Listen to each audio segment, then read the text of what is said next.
ನ್ಯೂಸ್ಗೆ ಸ್ವಾಗತ. ನಾನು ಚಿರಸುಮಾ ದೊಡ್ಮನಿ. ಇವತ್ತಿನ ಹೆಡ್ಲೈನ್ಸ್. ಘಟನಾ ಸ್ಥಳಕ್ಕೆ ಪೊಲೀಸರು ಭೇಟಿ ನೀಡಿದ್ದು ಪರಿಶೀಲನೆ. ಮದ್ಯಪಾನದ ಮತ್ತಿನಲ್ಲಿ ಕಾರು ಚಾಲನೆ ಮಾಡಿದ್ದಾನ ಚಾಲಕ.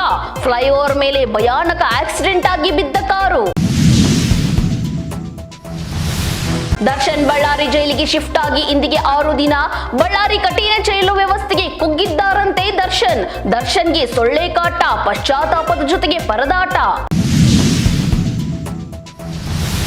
ಬಾಹ್ಯಾಕಾಶದಲ್ಲಿ ಕೇಳಿ ಬಂದ ಕರ್ಕಶ ಶಬ್ದ ಏನಿದು?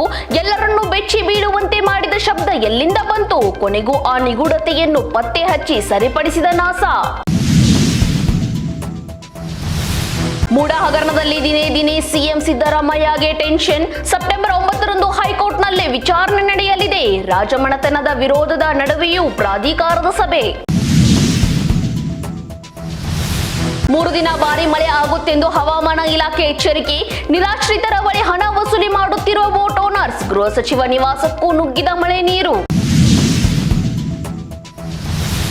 ಬಾಲ್ಯದಲ್ಲಿ ತಂದೆಯನ್ನು ಕಳೆದುಕೊಂಡರು. ಅಪಘಾತದಲ್ಲಿ ಕಾಲು ಹೋಯಿತು. ಕುಗ್ಗದೆ ಭಾರತಕ್ಕೆ 2ನೇ ಬಾರಿಗೆ ಚಿನ್ನ ತಂದುಕೊಟ್ಟ ಧೀರ.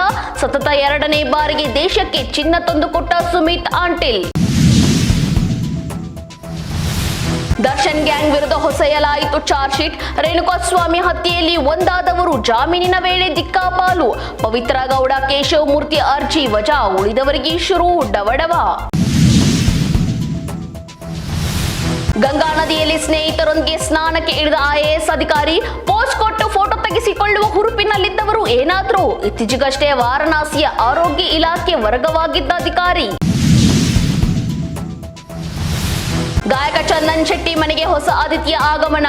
ಹೊಸ ಕಾರಿಗೆ ನಾಮಕರಣ ಮಾಡಿ ಖುಷಿ ಹಂಚಿಕೊಂಡ ಚಂದನ್. ನಿವೇದಿತಾ ಗೌಡ ಜೊತೆ ಮುದ್ದು ರಾಕ್ಷಸಿ ಸಿನಿಮಾದಲ್ಲಿ ಅಭಿನಯ. 18ನೇ IPL ಸೀಸನ್ಗೆ ಈಗಿನಿಂದಲೇ ಭರ್ಜರಿ ತಯಾರಿ. ಮೆಗಾ ಹರಾಜಿನಲ್ಲಿ ಕನ್ನಡಿಗರ ಮೇಲೆ RCB ಹದ್ದಿನ ಕಣ್ಣು. ಸ್ಟಾರ್ ಆಟಗಾರರನ್ನ ಖರೀದಿ ಮಾಡಲು RCB ಪ್ಲಾನ್.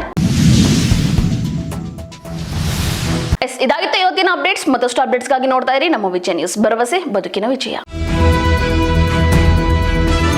ನೀವು ನೋಡ್ತಾ ಇದ್ದೀರಾ ನಮ್ಮ ವಿಜಯ ನ್ಯೂಸ್. ಭರವಸೆ ಬದುಕಿನ ವಿಜಯ.